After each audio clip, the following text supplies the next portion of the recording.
introduction part 2, but you require the previous knowledge of part 1 also. In part 1 we have discussed the magnetic flux and Faraday's law of EMI. Faraday's law we know, and on the basis of the Faraday's law, one question you have to remember: if the magnetic flux is given, say it is a function of time 8t square plus 4t plus 1, find EMF induced in the coil at t is equal to 1 second. That is the question. Now how we are going to do it? We know EMF induced is equal to, from the Faraday's second law, d phi b by dt. So d by dt of 8t square plus 4t plus 1, that is, if you are going to differentiate with respect to t, you will get 16t plus 4. Put the value of t is equal to 1. So EMF induced will be 16 into 1 plus 4, that is 20 volts. That is this type of question is also being asked in the exam. Now the previous knowledge, as we have discussed the Faraday's law of EMI. Second one is your right hand thumb rule. Say for example, one wire is carrying current I current से होके जा रहा है. So we know this, if the current carrying conductor is there, that is the source of the magnetic field. So इसके चारों ओर क्या magnetic field exist करेगा, magnetic field. Now how to find the magnetic field, the direction of the magnetic field, that is the important point. कैसे हम लोग exactly जानेंगे magnetic field को? अब यहाँ पर देखिए, say this is a particular straight wire, current is carrying in this way, current यहाँ. So if I am going to hold it, this straight wire, thumb indicates the direction of the current, then our curl is indicating the direction of the magnetic field lines. अब curl कैसे करना है हम अपने finger को? ऐसे करके ऐसे. तो इधर जा रहा है मैग्नेटिक फील्ड लाइन इनसाइड, और इस तरफ क्या हो रहा है मैग्नेटिक फील्ड ऊपर की ओर. तो यहाँ पर मैग्नेटिक फील्ड का डायरेक्शन अलग है, यहाँ पर मैग्नेटिक फील्ड का डायरेक्शन अलग है. तो ये दोनों जगह मैग्नेटिक फील्ड का डायरेक्शन क्या होगा? यहाँ पर मैग्नेटिक फील्ड का डायरेक्शन, करंट ऐसे जा रहा था इधर, तो यहाँ पर क्या हुआ? मैग्नेटिक फील्ड अंदर की ओर, अंदर की ओर मतलब हम यहाँ क्रॉस करेंगे, ये मैग्नेटिक फील्ड अंदर की ओर. और इस तरफ क्या हो रहा था? मैग्नेटिक फील्ड लाइन, ये कर्ल मेरा फिंगर किधर? ऊपर की ओर आ रहा था. तो ऊपर की ओर का मतलब क्या है? ये वर्टिकली अपवर्ड. तो ये हो गया वर्टिकली डाउनवर्ड,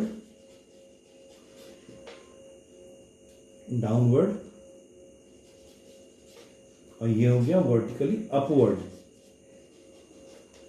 ठीक है, फिर से एक बार देख लीजिए.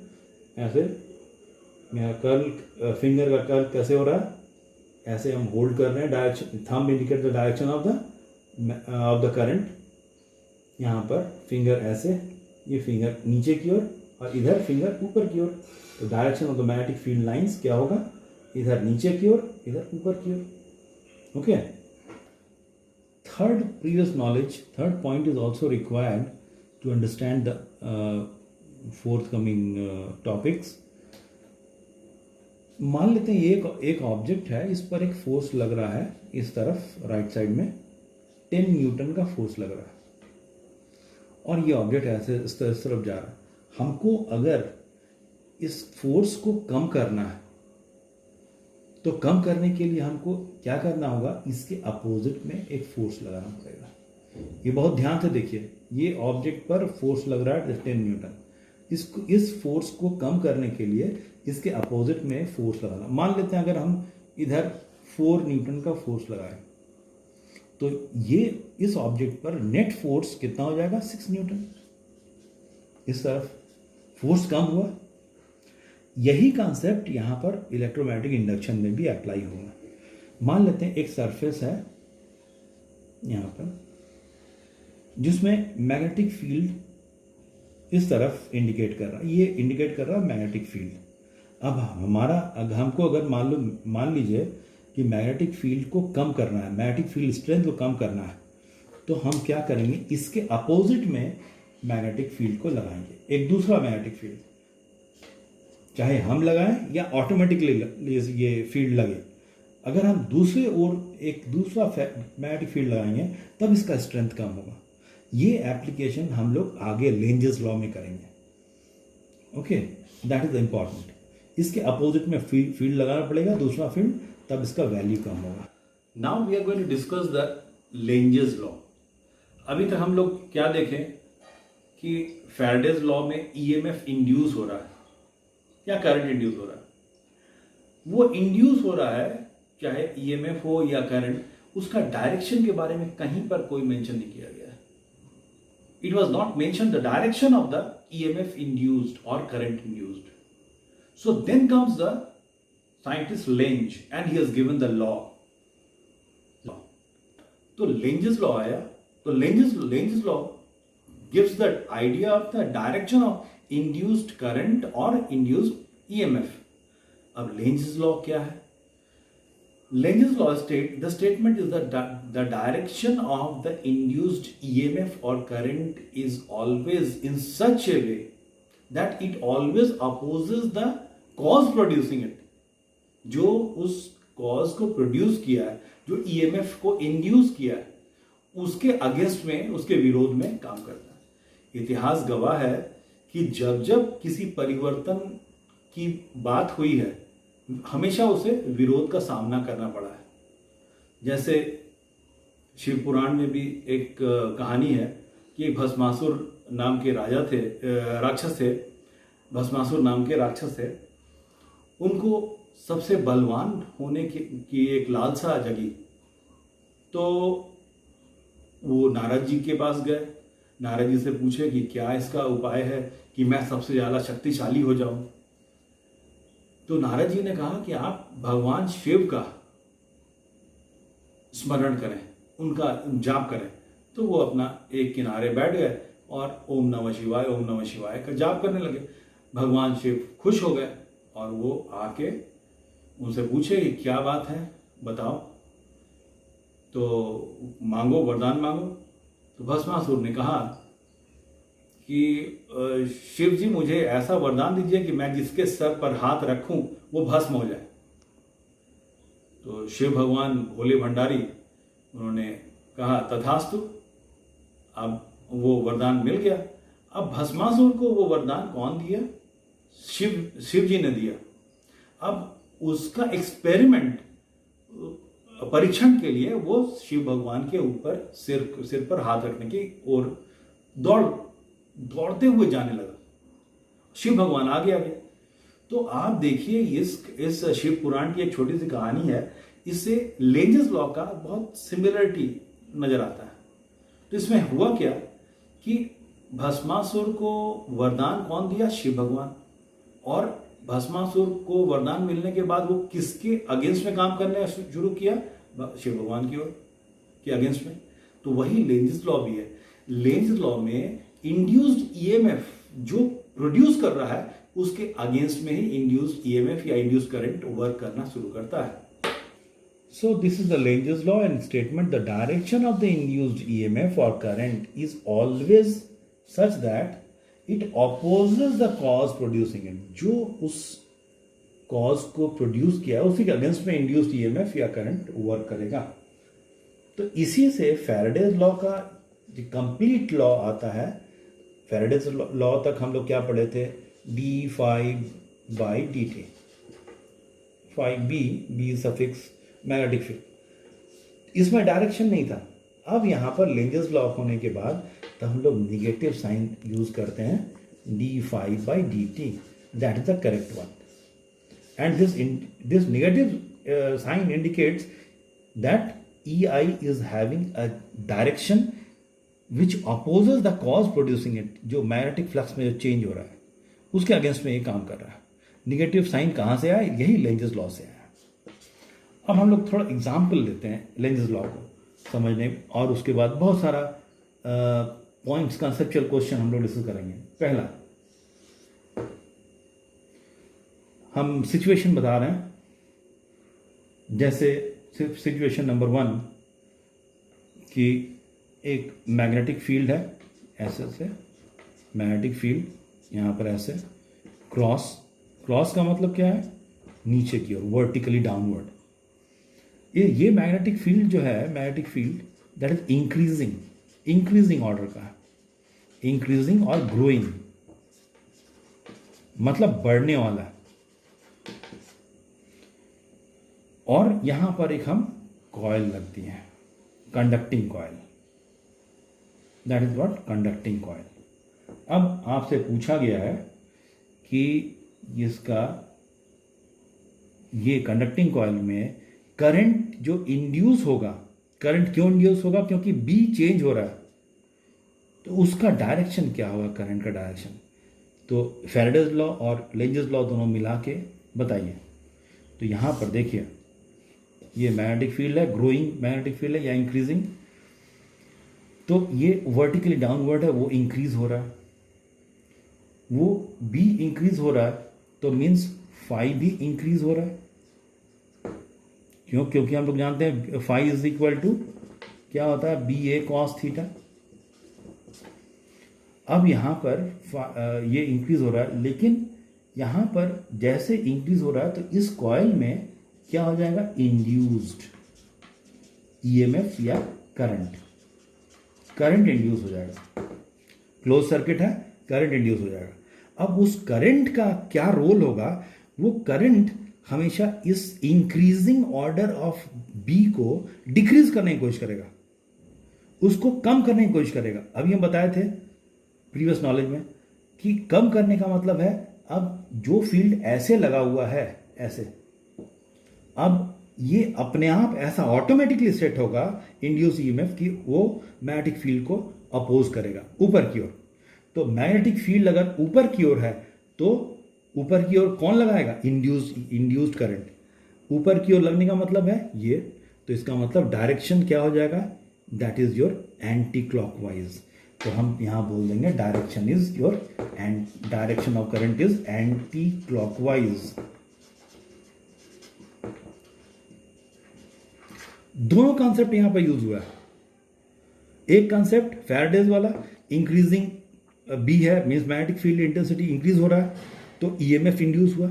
अब ईएमएफ इंड्यूस हुआ तो उसका रोल क्या होगा? लेंजेस लॉ के अनुसार it opposes the increasing order. तो इंक्रीज नीचे की ओर है, तो ये हमेशा कोशिश करेगा कौन? इंड्यूस करंट ऊपर की ओर, उसका वैल्यू को कम करने के लिए ऊपर की ओर मतलब direction of your direction of current is anti-clockwise direction.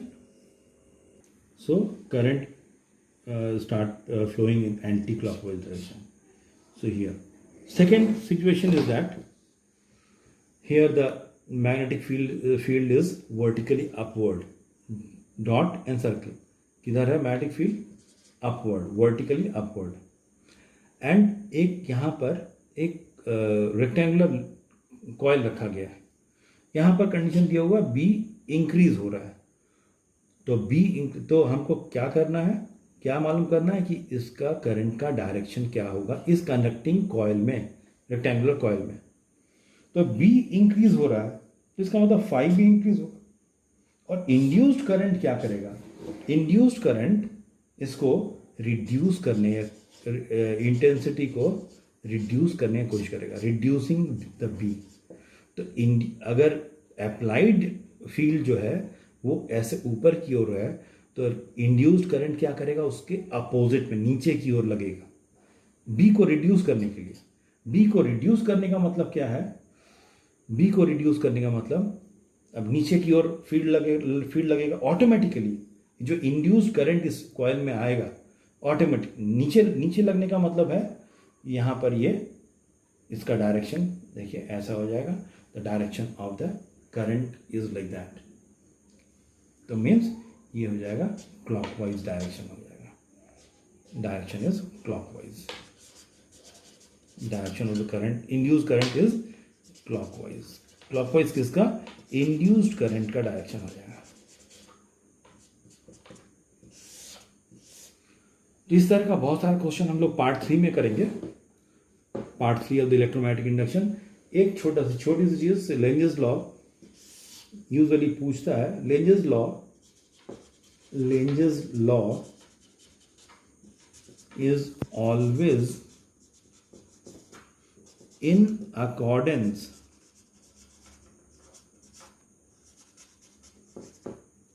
to the law of conservation of energy.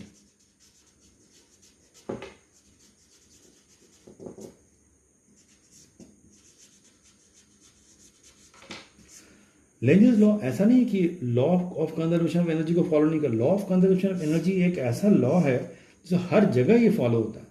Lenz's law भी law of conservation of energy को फॉलो करता है। यहां पर भी अगर मान लेते हैं कॉयल है, अगर हम मैग्नेट का यूज करें तो यहां पर ये करंट कैसे इंड्यूस हो रहा है, यहां पर एक बल्ब लिए हैं, यहां पर एक मैग्नेट लिए हैं, मान लेते हैं नॉर्थ साउथ, मैग्नेट का प्रॉब्लम हम लोग बाद में ही करेंगे। तो ये लेंजेस लॉ का, ये अगर नॉर्थ है तो ये हम क्या कर रहे हैं, हम इस मैग्नेट को इस कॉइल के अंदर लेके जा रहे हैं, मींस यहां पर इंड्यूस्ड ईएमएफ हो जाएगा किसमें, क्योंकि होगा क्या कि मैग्नेटिक फ्लक्स में चेंज हो रहा है, मैग्नेट जैसे जैसे नजदीक आएगा मैग्नेटिक फ्लक्स में चेंज होगा, इसमें इस कॉइल में ईएमएफ इंड्यूस होगा या करंट इंड्यूस होगा, क्लोज सर्किट है तो करंट इंड्यूस होगा, उसका डायरेक्शन ऐसा होगा कि वो नहीं चाहेगा कि नॉर्थ अंदर की ओर आए, तो इसका मतलब ये अपने आप ये वाला फेस नॉर्थ पोल बन जाएगा अपने आप ऑटोमेटिकली। नॉर्थ पोल बनने का मतलब क्या है कि वो करंट का डायरेक्शन जो है इस तरह का हो जाएगा, मीन्स वो कौन सा डायरेक्शन हो जाएगा, एंटी क्लॉकवाइज। तो नॉर्थ का मतलब है ये एंटी क्लॉकवाइज डायरेक्शन में करंट फ्लो करने लगेगा, ये वाला पार्ट। और इस कॉइल का, इस टर्न का ये वाला पार्ट को इधर से देखेंगे तो साउथ पोल, तो ये नॉर्थ, तो इसका मतलब ये नॉर्थ ये रिपेल करने की कोशिश करेगा, लेकिन उस फोर्स ऑफ रिपल्सन के अगेंस्ट में हम काम कर रहे हैं, इसको हम यहां लेके जा रहे हैं अंदर। So I am doing what, mechanical work. हम लोग क्या कर रहे हैं, मैकेनिकल वर्क कर रहे हैं। ये मैकेनिकल वर्क किस में कन्वर्ट हो रहा है, इलेक्ट्रिकल एनर्जी में कन्वर्ट हो रहा है, इलेक्ट्रिकल एनर्जी। तो मैकेनिकल वर्क किस में कन्वर्ट हुआ, एनर्जी में, इसीलिए there is no question of the violation of the law of conservation of energy, it is in accordance with the law of conservation of energy. इसके बारे में हम लोग और डिस्कस करेंगे, इससे और डिफरेंट सिचुएशंस है, कैसे मैग्नेटिक फील्ड में कैसे अलग अलग हो रहा है मैग्नेट को लेके, दैट पार्ट 3 में करेंगे, लेंजेस लॉ का बहुत सारा एप्लीकेशन। Okay, thank you.